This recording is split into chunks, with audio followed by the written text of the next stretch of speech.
کہ جب اس کو ہم قبر میں چھوڑ کے آتے ہیں نا تو اس کی نماز اس کے پاس آتی ہے، اس کے روزے اس کے پاس آتے ہیں، زکوٰۃ جو اس نے دی ہے، صدقات دیے ہیں، اس نے جو بھی نیک کام کیے وہ سارے اس کے پاس جمع ہو جاتے ہیں، پیروں کی جانب نماز آ کے کھڑی ہو جاتی ہے اور کہتی ہے خبردار اسے عذاب مت دینا۔ کیوں؟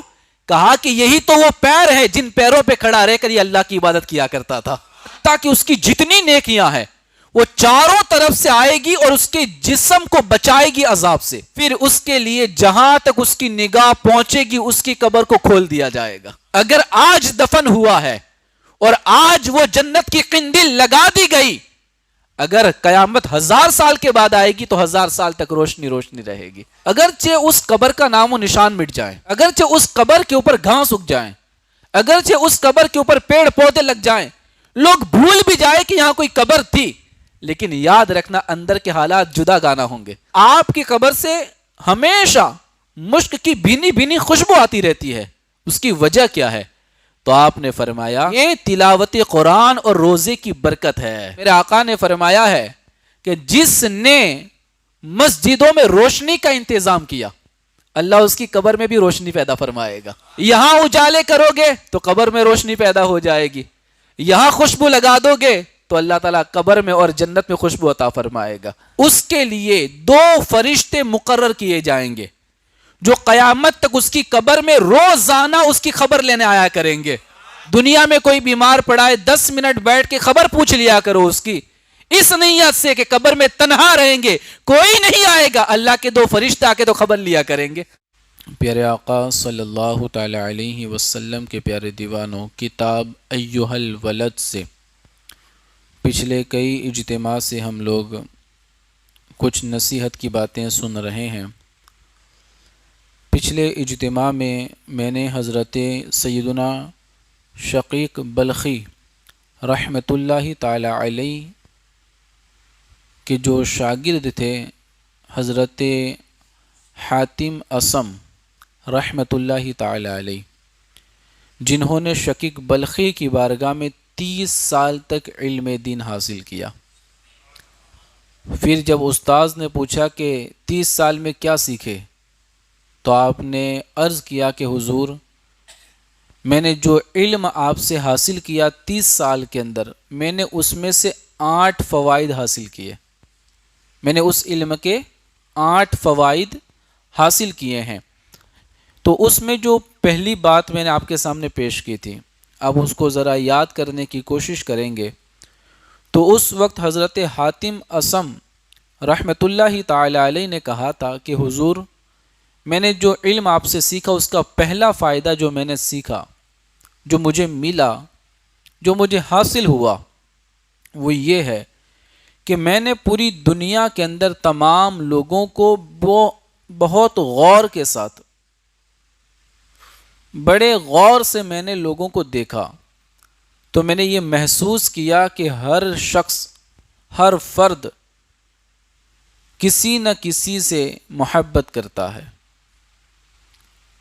لیکن میں نے پھر غور کیا تو پتہ چلا کہ یہ محبت یا تو بیماری تک ساتھ رہتی ہے یا تو پھر قبر تک ساتھ رہتی ہے، یہ کبھی بھی قبر کے اندر اس کو یہ کام نہیں آتی، یعنی ساری دوستیاں، ساری محبتیں، سارا پیار وہیں ختم ہو جاتا ہے۔ تو پھر فرماتے کہ میں نے غور کیا کہ جب ایسے ساتھی ہوں جو موت تک ساتھ دے، جو قبر تک ساتھ دے، تو ان سے دوستی کرنے کا فائدہ کیا؟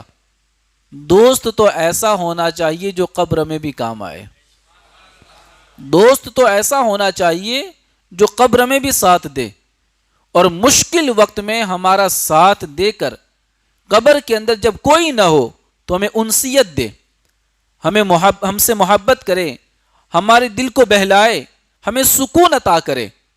تو آپ فرماتے ہیں کہ مجھے نیک اعمال کے سوا اچھا ساتھی کوئی نظر نہیں آیا۔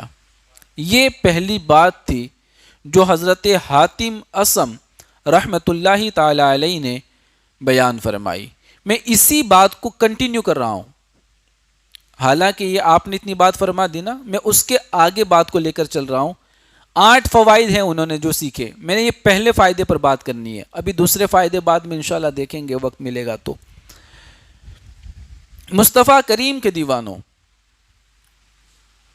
یقیناً ہمارے لیے ہمارا سب سے بہترین دوست، ہمارا ساتھی وہ ہے جو ہماری قبر میں ہمیں کام آئے، ہمیں ساتھ دے، ہمیں فائدہ پہنچائے۔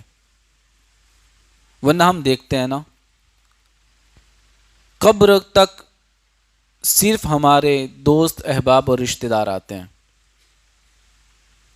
اور وہ بھی بہت سارے لوگ تو ایک رسم ادا کرنے کے لیے آتے ہیں کہ دنیا والے کیا کہیں گے، محلے والے کیا کہیں گے کہ وہ میت میں بھی نہیں گیا، اس لیے لوگ آتے ہیں۔ ہاں کچھ لوگ ہیں جو ثواب کی نیت سے بھی آتے ہیں اور فوائد کی نیت سے بھی آتے ہیں۔ دوسری ایک بات کہ موت کے بعد پھر لوگ بھول جاتے ہیں، زیادہ دیر تک یاد نہیں رکھتے۔ بہت سارے لوگ ہمارے درمیان تھے، جیسا کہ میں اپنے پچھلے 10 سال دیکھوں تو 10 سالوں میں ایسے بہت سارے لوگ تھے جو پہلی صفوں میں نماز پڑھا کرتے تھے، جن سے ہماری بڑے اچھے تعلقات ہوا کرتے تھے، ان کے ساتھ اٹھنا بیٹھنا ہوتا تھا۔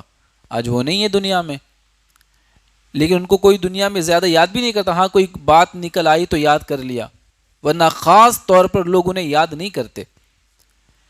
حتیٰ کہ اولاد بھی پھر قبر بھول جاتی ہے، وہ 40 دن تک وہ بھی ایک رسم کے طور پر جانا اور قبر پہ حاضری دینا اور لوٹ آنا۔ مصطفیٰ کریم کے دیوانوں، یقیناً قبر کے حالات بڑے مشکل ہیں۔ اگر اس قبر کے حالات سے بندہ آسانی کے ساتھ گزر جائے نا تو اس کے آخرت کے سارے معاملات آسان ہو جاتے ہیں۔ حضرت سیدنا عثمان غنی رضی اللہ تعالی عنہ ایک مرتبہ قبرستان کے اندر کسی قبر کے پاس کھڑے رہ کر آپ اتنا روئے کہ آپ کی داڑھی مبارک آنسوؤں سے تر ہو گئی اور وہ آنسو قبر پہ گرنے لگے۔ تو کسی نے پوچھا کہ آپ کیوں رو رہے ہیں؟ تو آپ نے فرمایا کہ میں نے اللہ کے نبی صلی اللہ تعالی علیہ وسلم کو یہ فرماتے ہوئے سنا ہے کہ قبر یہ آخرت کی پہلی منزل ہے، جو یہاں آسانی ہو گئی، جو یہاں سے چھوٹ گیا، اس کے لیے پچھلی ساری منزلیں آسان ہو جائے گی، اور جو یہاں پکڑا گیا، مشکل میں گر گیا، اس کے لیے ساری منزلیں مشکل ہو جائے گی، کٹھنائیوں کا سامنا کرنا پڑے گا۔ اور ہاں، ہم دنیا کی مصیبتوں سے جو لڑتے ہیں نا، تو ہمارے ساتھ بہت سارے لوگ ہوتے ہیں، ہمارے گھر والے ہمارے ساتھ رہتے ہیں، ہمارے بچے ہمارے ساتھ رہتے ہیں، ہماری جتنے دوست ہیں وہ ہمارے ساتھ کھڑے رہتے ہیں، ہمارے ساتھی، ہمارے محلے والے، ہمارے گاؤں والے ہمارے ساتھ کھڑے رہ کر ہماری مصیبت کا وہ مقابلہ کرتے ہیں، لیکن قبر کی مصیبت کا ہمیں تنہا مقابلہ کرنا ہے، ہمیں اکیلے مقابلہ کرنا ہے۔ ان کٹھنائیوں کا سامنا ہمیں خود اکیلے کرنا ہے۔ وہاں نہ دوست ہمیں کام آئے گا، نہ ہماری اولاد وہاں کام آئے گی، نہ ہمارا گھر کا کوئی فرد ہمیں کام آئے گا۔ قبر کی مشکل سے ہمیں خود لڑنا ہے، خود ہمیں اس سے نپٹنا ہے، اور اس کے لیے ہمیں تیاری کرنی ہے۔ ہاں یہ بات الگ ہے کہ اگر ہماری اولاد نیک رہی اور ہمارے جانے کے بعد وہ روزانہ ہمارے لیے مغفرت کی دعائیں کرتی رہی، تلاوت قرآن کرتی رہی، ایصال ثواب کرتی رہی، تو ہمارے لیے قبر کی مشکلات آسان ہو سکتی ہے۔ لیکن ہم کہتے ہیں نا، لوگ بھول جاتے ہیں، یاد نہیں رکھتے، اولاد بھی بھول جاتی ہیں، وہ یاد نہیں رکھتی ہے۔ اس لیے ہمیں اپنی قبر کے حوالے سے بالکل متنبہ رہنا ہے، ہوشیار رہنا ہے، چوکنے رہنا ہے، اور ہمیں اس کے لیے تیاری کرنی ہے۔ اس کے لیے بہت ہی پیارے انداز میں تاجدار کائنات صلی اللہ تعالی علیہ وسلم نے سمجھایا ہے، ہمارے نبی نے ہمیں سمجھایا ہے۔ کنز العمال کی ایک حدیث ہے جس کو میں اپنے انداز میں اس کا مفہوم پیش کرنا چاہتا ہوں۔ حضرت سیدنا ماں عائشہ صدیقہ رضی اللہ تعالی عنہا روایت کرتی ہے کہ ایک دن آقا کریم صلی اللہ تعالی علیہ وسلم نے صحابہ کرام سے دریافت فرمایا، پوچھا، اے میرے صحابہ، تم جانتے ہو کہ تمہارے اہل و عیال، مال اور اعمال کی مثال کیسی ہے؟ 3 چیزیں ہیں۔ تمہارے اہل و عیال گھر والے، تمہارے مال اور تمہارا اعمال، اس کی مثال کیسی ہے تم جانتے ہو؟ تو صحابہ کرام علیہم الرضوان نے عرض کی واللہ ورسولہ اعلم، اور اللہ اس کا رسول ہی بہتر جانتا ہے، اللہ اس کا رسول بہتر جانتا ہے۔ تو کہا کہ اللہ اور اس کا رسول بہتر جانتا ہے۔ تو اس وقت اللہ کے نبی صلی اللہ تعالی علیہ وسلم نے ارشاد فرمایا تمہارے اہل و عیال، تمہارے مال اور تمہارے اعمال کی مثال اس شخص کی طرح ہے کہ جس کے 3 بھائی ہو۔ کتنے بھائی ہو؟ 3 بھائی ہو۔ جب اس کی موت کا وقت قریب آئے تو وہ اپنے تینوں بھائیوں کو بلائے اور ایک سے کہے کہ تم میری حالت دیکھ رہے ہو، اب میری موت کا وقت قریب ہے، اب میں عنقریب مرنے والا ہوں، بتاؤ تم ایسی حالت میں میرے ساتھ کیا کر سکتے ہو، تم میری کیا مدد کر سکتے ہو؟ تو اس کا ایک بھائی، یعنی ایک مثال بتا رہے ہیں حضور، ایک ایگزامپل دے رہے ہیں، تو اس کا ایک بھائی اس سے کہتا ہے کہ تم میرے بھائی ہو، تم بیمار ہو، تو میں کوشش یہ کروں گا کہ ایسی حالت میں تمہاری تیمارداری کروں، تمہاری خبر رکھوں، میں تمہیں وقت پہ دوائی دوں، تمہارا علاج کرواؤں، اور جتنی کوشش ہو سکے میں تمہاری خدمت کروں، اور جب تم انتقال کر جاؤ تو تمہارے کفن اور دفن کا میں انتظام کروں، تمہارے جنازے کو میں کاندھا دوں اور تمہیں میں قبر میں رکھوں، اور پھر تمہارے لیے مغفرت کی دعا کروں، اور پھر اگر کوئی مجھ سے تمہارے بارے میں پوچھے گا کہ تمہارا بھائی کیسا تھا تو میں کہوں گا کہ میرا بھائی بہتر تھا، اور تمہارا میں اچھائی کے ساتھ، بھلائی کے ساتھ لوگوں کے سامنے ذکر کروں گا۔ میرے آقا فرماتے صحابہ جانتے ہو یہ کون ہے؟ تو کہا میرے آقا نے کہ یہ وہ ہے جو تمہارے رشتہ دار ہیں، تمہارے اہل و عیال ہے، وہ کوشش یہی کریں گے کہ وہ تمہیں مصیبت میں ساتھ دیں، تمہاری خبر گیری کریں، تمہاری دوائی کا انتظام کرے، اور جب تم انتقال کرو تو کفن دفن کے بعد جب بھی تمہیں کوئی یاد کرے تو کہے اچھا تھا بندہ، بھلائی کے ساتھ یاد کرے۔ یہ کون ہے؟ گھر والے، اہل و عیال۔ میرے آقا نے فرمایا اے صحاباؤ کیا تمہیں اس میں کوئی بھلائی نظر آتی ہے؟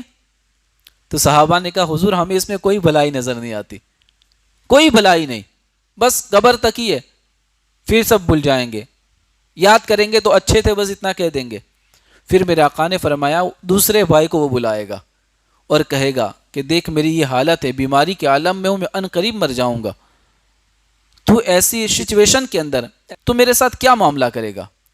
تو وہ کہے گا کہ جب تک تو زندہ ہے میں تیرے ساتھ ہوں، جیسے تو انتقال کر جائے گا تیری روح نکل جائے گی تیرے جسم سے، تیرے راستے جدا ہو جائیں گے، میرے راستے جدا ہو جائیں گے، تجھے قبر میں رکھ دیا جائے گا اور میں کسی اور کا وارث بن جاؤں گا۔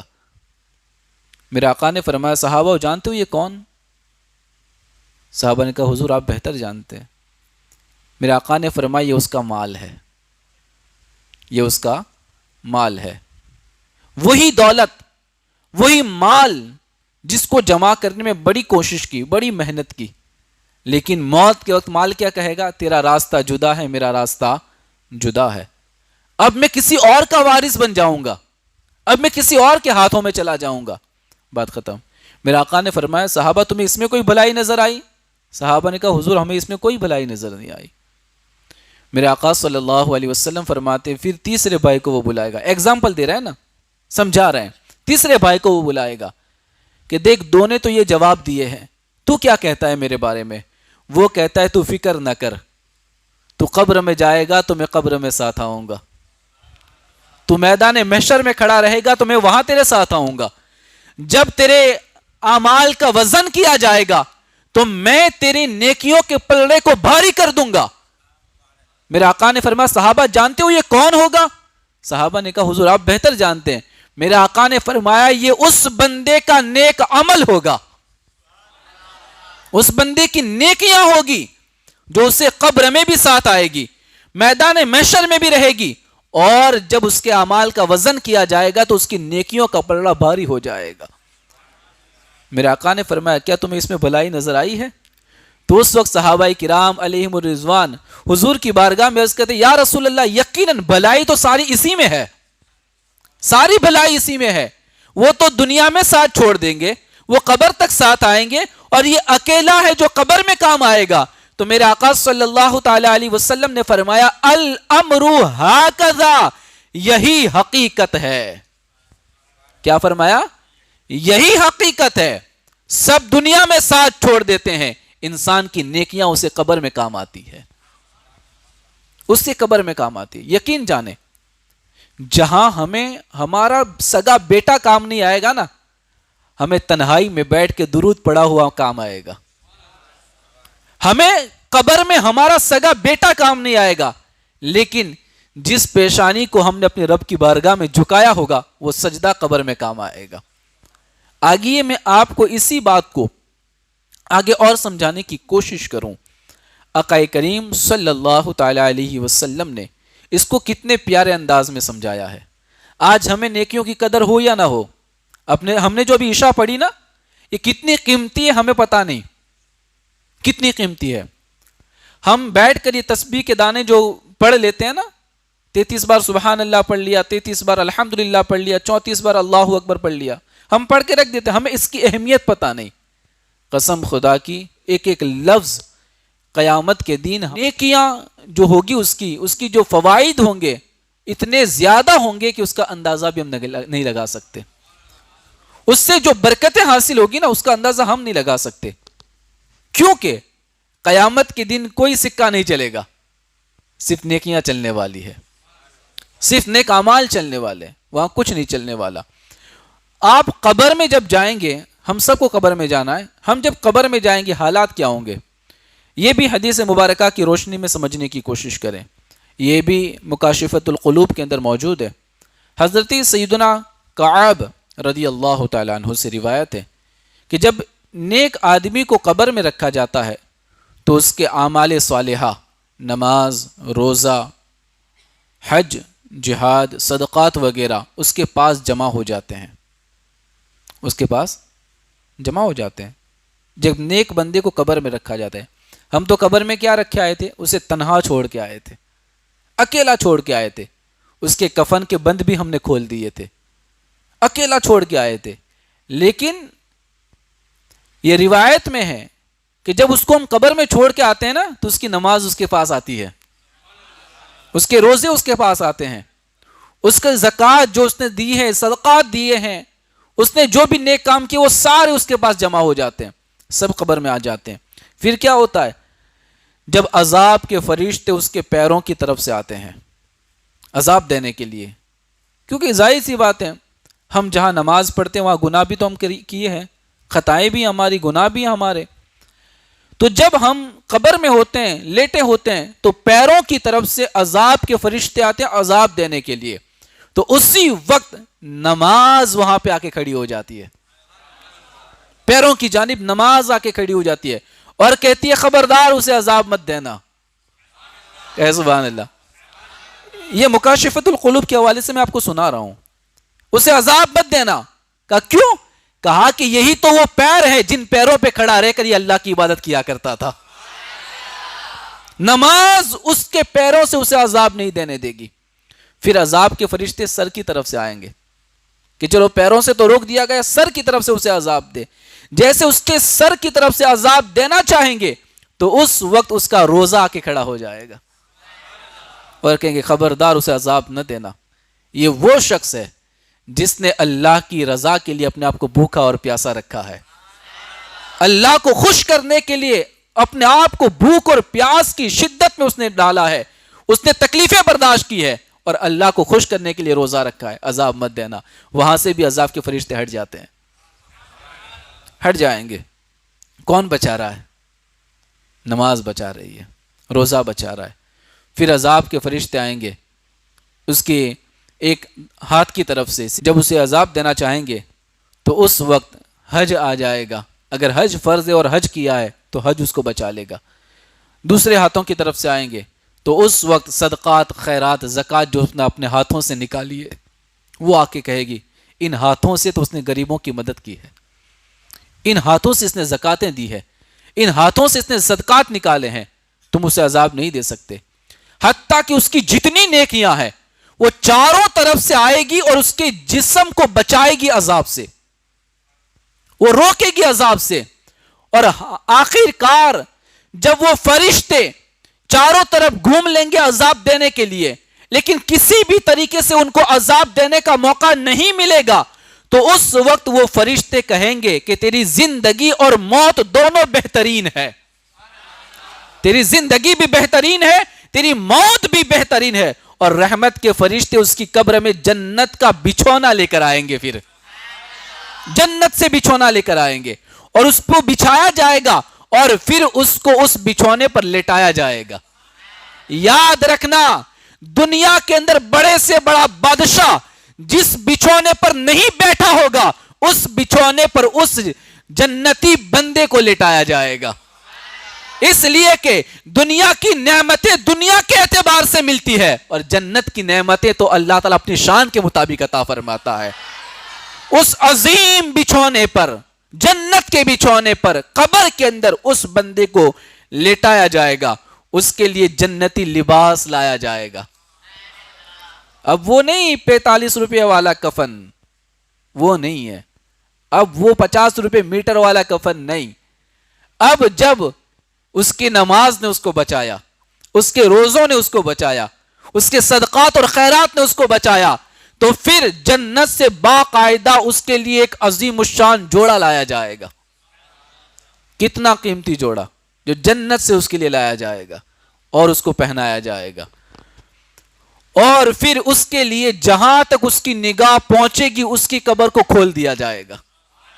کشاد، اب وہ چھوٹی قبر نہیں رہے گی جو ہم نے ناپ لے کے کھودی ہے. دائیں طرف دیکھے گا تو جہاں تک نگاہ جائے گی جگہ ہی جگہ کشادہ نظر آئے گی. بائیں طرف دیکھے گا تو وہی حالات ہوں گے، آگے دیکھے گا تو بھی وہی حالات، پیچھے دیکھے گا تو وہی حالات. اب قبر محسوس نہیں ہوگی، اب اس سے ایسا لگے گا کہ میرے لیے پوری دنیا بنا دی گئی ہے. جہاں تک نگاہ جائے گی اس کے لیے اسے کھول دیا جائے گا قبر کو، اور پھر جنت کی ایک قندیل قبر میں روشن کر دی جائے گی. ایک قندیل لگا دی جائے گی روشنی کے لیے. اب اس میں ہمیشہ اجالے اجالے رہیں گے، نور ہی نور رہے گا، جس سے وہ قیامت تک اس کی قبر میں روشنی پھیلتی رہے گی. کب تک؟ قیامت تک. اگر آج دفن ہوا ہے اور آج وہ جنت کی قندیل لگا دی گئی، اگر قیامت 1000 سال کے بعد آئے گی تو 1000 سال تک روشنی روشنی رہے گی. 500 سال کے بعد آئے گی تو 500 سال تک روشنی روشنی رہے گی، اجالے اجالے رہیں گے. یاد رکھنا، ہمارا بیٹا کب تک ہمیں یاد کرے گا؟ جب تک وہ دنیا میں زندہ رہے گا، ہے نا. ہمارے بعد ہو سکتا ہے وہ 20 سال تک زندہ رہے، 25 سال تک زندہ رہے، 30 سال تک زندہ رہے. کیا پتا وہ یاد کرتا ہے بھی نہیں کرتا، لیکن کرے بھی، روز یاد کرے تو کتنے سال تک؟ جب تک وہ زندہ ہے. جس طرح ہم اپنے پردادا کو یاد نہیں کرتے، ہمارے پوتے بھی ہمیں یاد کرنے والے نہیں ہیں، ہمارے پر پوتے ہمیں یاد کرنے والے نہیں ہیں. مصطفیٰ کریم کے دیوانوں، تو خود ہی اپنی قبر کی ایسی تیاری کر لو کہ ایک بار جو فرشتہ قندیل لگا کے جائے گا قیامت تک اجالے ہی اجالے ہوتے رہیں گے. کبھی اندھیرا نہیں ہوگا، کبھی اندھیرا نہیں ہوگا. مصطفیٰ کریم کے دیوانوں، اور جنت سے کھڑکی کھولی جائے گی، ہمیشہ قیامت تک ٹھنڈی ہوائیں آتی رہے گی. سکون ملے گا وہاں پر، سکون ملے گا. لیکن کب؟ جب ہم نے اپنی قبر کی تیاری خود کی ہوگی نا، خود کی ہوگی. ہم اپنی اولاد کے بھروسے نہیں رہ سکتے. رہ سکتے؟ نہیں رہ سکتے نا. آج ہم جب بینک میں کھاتا کھلاتے ہیں نا تو اپنی بیوی کا بھی نام ساتھ میں لکھا دیتے ہیں وارث دار میں، کیونکہ ہمیں اپنی اولاد پہ بھروسہ نہیں ہے. ہماری موت کے بعد نہ جانے ہماری بیوی کے ساتھ وہ کیا سلوک کرے، اپنی ماں کے ساتھ کیا سلوک کرے، اس لیے ہم ان کا بھی نام لکھا دیتے ہیں. تو جب ہمیں زندہ اولاد پہ بھروسہ نہیں ہے، اور حالات بھی ایسے ہیں نا، حالات بھی ایسے ہیں. آج اولاد ہمیں چھوڑ دیتی ہے نا، شادی کرا دو ان کی، ان کو کچھ دولت مل جائے، ان کی جاب اچھی ہو جائے، تو بہت ساری اولادیں ایسی ہیں جو ماں باپ پر ایسا پوری توجہ نہیں دیتی. وہ ان کی عزت، ان کے مرتبے کو وہ سمجھتی نہیں ہے. باپ کیسا بھی ہو، ماں کیسی بھی ہو، ان کی خدمت کرنا اور ان کی تعظیم کرنا اولاد پر لازم ہے، لازم ہے۔ تو بات دور نہ نکل جائیں، بات بس اتنی ہے کہ ہمیں اپنی قبر کی تیاری خود کرنی ہے، اس کی روشنی کا انتظام ہمیں خود کرنا ہے۔ ہم دنیا کے اندر اے سی تو لگا لیتے ہیں، قبر میں اے سی کس سے لگے گی؟ عبادت سے۔ اور یہ دنیاوی اے سی نہیں کہ بار بار اس کے اندر خرچے کی ضرورت پڑے، مینٹیننس چاہیے۔ ایک بار جو جنت کی کھڑکی کھل گئی نا، قیامت تک ٹھنڈی ہوائیں آتے رہے گی، اور وہ بھی بھینی بھینی مہک، اس کی خوشبودار ہوائیں ہوگی۔ ہمارے یہاں تو یہ جو بلب لگے رہتے ہیں نا، اس کی بھی ایک لیمٹ ہوتی ہے، 2 سال 3 سال، پھر وہ بھی خراب ہو جاتے ہیں۔ لیکن فرشتے جو قندیل ایک بار لگا دیں گے وہ قیامت تک جلتی رہے گی، اس میں کوئی خرابی نہیں۔ اگرچہ اس قبر کا نام و نشان مٹ جائے، اگرچہ اس قبر کے اوپر گھاس اگ جائیں، اگرچہ اس قبر کے اوپر پیڑ پودے لگ جائیں، لوگ بھول بھی جائے کہ یہاں کوئی قبر تھی، لیکن یاد رکھنا اندر کے حالات جدا گانا ہوں گے، اندر کے ماحول جدا گانا ہوں گے، کیونکہ وہ عالم برزخ ہے، اور وہاں پر جو معاملہ ہوگا اور جہاں اللہ نے کرم فرما دیا تو یقین جانے قیامت میں اٹھنے تک، میدان محشر میں اٹھنے تک اللہ تبارک و تعالی سکون ہی سکون عطا فرمائے گا، سکون ہی سکون عطا فرمائے گا۔ آپ دیکھیں حدیث مبارکہ میں ہے کہ جب میت قبر میں داخل ہو جاتی ہے تو اسے یعنی میت کو سورج ڈوبتا ہوا معلوم ہوتا ہے۔ جب ہم قبر میں رکھتے ہیں نا میت کو تو اسے ایسا لگتا ہے کہ اب سورج ڈوب رہا ہے، سورج ڈوبنے کا ٹائم ہے، ایسا محسوس ہوتا ہے۔ تو وہ آنکھیں ملتا ہوا بیٹھتا ہے اور کہتا ہے کہ مجھے چھوڑ دو، مجھے نماز پڑھنی ہے، یہ کہتا ہے، یہ حدیث پاک میں آتا ہے۔ اسے ایسا محسوس ہوتا ہے کہ میں بھی دنیا میں ہوں۔ وہ روح تو نکل جاتی ہے، لیکن جیسے ہمیں قبر میں رکھا جاتا ہے نا، پھر ہمیں بیدار کیا جاتا ہے، پھر سارے معاملات ہوتے ہیں، سوالات جوابات سب کچھ ہوتا ہے۔ آپ دیکھیں حضرت سیدنا عبداللہ بن غالب رضی اللہ تعالی عنہ کو جب دفن کیا گیا تو ان کی قبر سے مشک کی مہک آنے لگی، اللہ کے ولی تھے، تو مشک کی مہک آنے لگی۔ ایک مرتبہ کسی نے ان کو خواب میں دیکھا تو پوچھا کہ آپ کی قبر سے ہمیشہ مشک کی بھینی بھینی خوشبو آتی رہتی ہے، اس کی وجہ کیا ہے؟ تو آپ نے فرمایا تلک رائحۃ التلاوۃ والسماع، یعنی یہ تلاوت قرآن اور روزے کی برکت ہے۔ کیا فرماتے ہیں؟ یہ جو میرے قبر سے بھینی بھینی خوشبو آتی ہے نا، وہ ایسے ہی نہیں آتی، میں زندگی پر جو قرآن کی تلاوت کرتا تھا نا، اللہ اس کی برکت سے آج میری قبر سے مشک کی خوشبو پیدا کر رہا ہے۔ میں جو روزہ رکھتا تھا نا، اللہ اس روزے کی برکت سے میرے قبر سے آج مشک کی خوشبو پیدا کر رہا ہے۔ ہاں، یہی نیک اعمال ہماری قبر کو روشن کر دیں گے۔ آئیے میں آپ کو ایک اور بات بتاؤں۔ حضرت علامہ جلال الدین سیوطی رحمت اللہ تعالی علیہ نقل کرتے ہیں کہ کسی نے حضرت سیدنا ابو بکر بن مجاہد رحمت اللہ تعالی علیہ کو خواب میں دیکھا تو وہ قرآن پاک پڑھ رہے تھے، انتقال کر گئے لیکن خواب میں دیکھا تو کیا کر رہے ہیں؟ وہ قرآن پاک کی تلاوت کر رہے ہیں۔ پوچھا آپ کا تو انتقال ہو چکا ہے، آپ کیسے پڑھ رہے ہیں؟ جواب دیا اس لیے کہ میں ہر روز اور ختم قرآن کے بعد جب میں کبھی بھی قرآن ختم کرتا تو اللہ کی بارگاہ میں دعا کرتا، اے اللہ تو مجھے قبر میں بھی قرآن کی تلاوت کرنے کی توفیق عطا فرمانا۔ آج اللہ نے مجھے قبر میں بھی قرآن پڑھنے کی توفیق عطا فرمائی ہے۔ کیسے لوگ تھے وہ؟ دنیا میں تو پڑھتے ہی تھے، وہ قبر میں بھی پڑھنے کی توفیق مانگتے تھے۔ اللہ قبر میں بھی پڑھنے کی توفیق عطا فرمانا۔ مصطفیٰ کریم کے دیوانوں، اس لیے اپنے قبر کی روشنی کی فکر کریں، قبر کے سکون کی فکر کرے، قبر کے آرام کی فکر کرے، قبر کے چین کی فکر کرے۔ دنیا تو آج ہے، کل ختم ہونی ہی ہونی ہے۔ ہمیں زیادہ وقت جہاں رہنا ہے وہ ہے قبر۔ لمبا ٹائم جو ہمیں رہنا ہے وہ کیا ہے؟ قبر۔ قبر کی کوشش فکر کرے. حضرت سیدنا عمر رضی اللہ تعالیٰ عنہ نے مرفوعاً روایت کی ہے کہ جس نے اللہ کی مسجدوں کو روشن کیا اللہ تعالیٰ اس کی قبر کو بھی روشن فرما دے گا.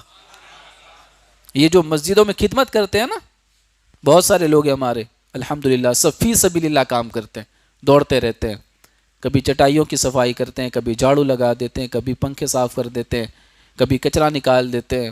یہ جو بھی کام کر رہے ہیں یقیناً اللہ دیکھ رہا ہے اور اللہ اس کا بہترین بدلہ دینے والا ہے. تو حضرت عمر روایت کرتے وہ بھی مرفوعاً فرماتے ہیں میرے آقا نے فرمایا ہے کہ جس نے مسجدوں میں روشنی کا انتظام کیا اللہ اس کی قبر میں بھی روشنی پیدا فرمائے گا. ہے نا؟ ہم لوگ تو یہ کہتے ہیں کہ کوئی مسجد میں کوئی ضرورت ہے تو ہمیں خود دیکھ لینا ہے کہ چلو یہ لائٹ ہے، وہاں لائٹ کی جگہ پہ بلب نہیں ہے، خالی پڑا ہے، ہم خود اپنے پیسے سے خرید کے لائے بلب لگا دے، وہ جب بھی جلے گا نا ہم انتقال کر جائیں گے، اس کے بدلے میں اللہ ہماری قبر میں روشنی پیدا فرما دے گا. اجالے کرنا، قبر میں روشنی کا انتظام ہے. یہ مسجدوں کو سجانا، مسجدوں کے اندر اجالے کرنا، مسجدوں کے اندر لائٹنگ کا انتظام کرنا. اور آگے فرماتے ہیں اور جس نے اس میں خوشبوئیں رکھی، مسجد میں خوشبو رکھی، عطر رکھا، جمعہ کے دن لوگوں کو عطر لگا دیا، کسی محفل میں لوگوں کو عطر لگا دیا، مسجد میں آئے تو مسجد کی دیواروں پر خوشبو لگا دی، اس نے خوشبو کا انتظام کیا. بس دھیان یہ رکھنا ہے کہ اس میں الکوہل نہ ہو، ہاں پاکیزہ خوشبو ہو، اس میں کسی طرح کی کوئی ملاوٹ نہ ہو. تو جس نے اس میں خوشبوئیں رکھی تو اللہ تبارک و تعالی جنت میں اس کے لیے خوشبو مہیا فرمائے گا. دیکھیں کتنی پیاری بشارتیں ہیں. یہ مسجد ہمارے لیے جنت کا سبب ہے. یہاں اجالے کرو گے تو قبر میں روشنی پیدا ہو جائے گی، یہاں خوشبو لگا دو گے تو اللہ تعالیٰ قبر میں اور جنت میں خوشبو عطا فرمائے گا. ہے نا؟ مسجد نبوی ہو، مسجد حرام ہو، وہاں عود کی لکڑی کو جلا کر خوشبو پیدا کی جاتی ہے نا، عود سے خوشبو پیدا کی جاتی. آج بھی وہاں پر خوشبو کا انتظام ہے مدینہ شریف میں، مکہ شریف میں، آپ دیکھیں گے تو پتا چلے گا. خوشبو ہونی چاہیے مسجدوں کے اندر. اور آگے دیکھیں آخری بات، حضرت سیدنا ابو بکر صدیق رضی اللہ تعالیٰ عنہ روایت کرتے ہیں آقا کریم صلی اللہ علیہ وسلم نے ارشاد فرمایا، حضرت سیدنا موسیٰ علیہ السلام نے اللہ سے عرض کی کہ اے اللہ، مریض کی عیادت کرنے والے کو کیا اجر ملے گا؟ کوئی بیمار ہے، اس کی خبر پوچھنے گئے ہم لوگ، تیمارداری کرنے کے لیے گئے، کیا اجر ملتا ہے؟ کبھی کبھی ہم سوچتے ہیں یار کیا جانا ہے، لوگ اسی چھوڑ دیتے ہیں. کوئی بھی کام کرو اللہ کی رضا کے لیے، اللہ کو خوش کرنے کے لیے. کیا اجر ملتا ہے؟ کسی بیمار کی خبر پوچھ لی تو کیا فائدہ ہوگا؟ یہ کس نے کہا؟ حضرت موسیٰ علیہ السلام نے اللہ کی بارگاہ میں عرض کی، مولا اس کا فائدہ کیا ہے؟ تو اللہ تبارک و تعالیٰ نے فرمایا اس کے لیے 2 فرشتے مقرر کیے جائیں گے جو قیامت تک اس کی قبر میں روزانہ اس کی خبر لینے آیا کریں گے. 2 فرشتے روزانہ قبر میں خبر پوچھنے آئیں گے، کیسے ہو، سکون ہے کہ نہیں ہے، آرام ہے کہ نہیں ہے، کوئی تکلیف ہے کہ نہیں ہے. وہ آپ کو قبر میں ملنے آئیں گے، آپ کی عیادت کریں گے، آپ کی خبر لیں گے. یہ کتنی بہترین نیکی ہے. دنیا میں کوئی بیمار پڑا ہے 10 منٹ بیٹھ کے خبر پوچھ لیا کرو اس کی، اس نیت سے کہ قبر میں تنہا رہیں گے، کوئی نہیں آئے گا، اللہ کے 2 فرشتے آ کے تو خبر لیا کریں گے. ہے نا؟ یقیناً یہ چھوٹی چھوٹی نیکیاں ہماری قبر کے لیے بڑی آسان ہو جائے گی، قبر میں سکون کے لیے ہمارے لیے فائدہ مند ثابت ہوگی، قبر میں روشنی کے لیے ہمارے لیے ذریعہ بن جائے گی. اس لیے ان نیکیوں کو ضائع نہ کرو. میں خاص طور پر ان بچوں سے کہتا ہوں، یہ چھوٹے چھوٹے جو بچے ہیں، میں ان کو تاکید کے ساتھ کہتا ہوں کہ اجتماع میں آؤ، بیٹھو. کیوں بٹھاتا ہوں ان کو؟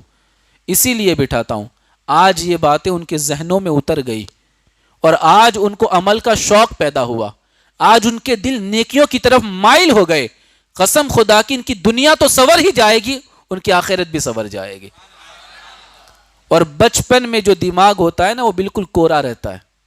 ہاں ابھی جو باتیں ان کے دل و دماغ میں اتر جائے گی نا وہ مرتے دم تک یاد رہے گی, ہمیشہ یاد رہے گی.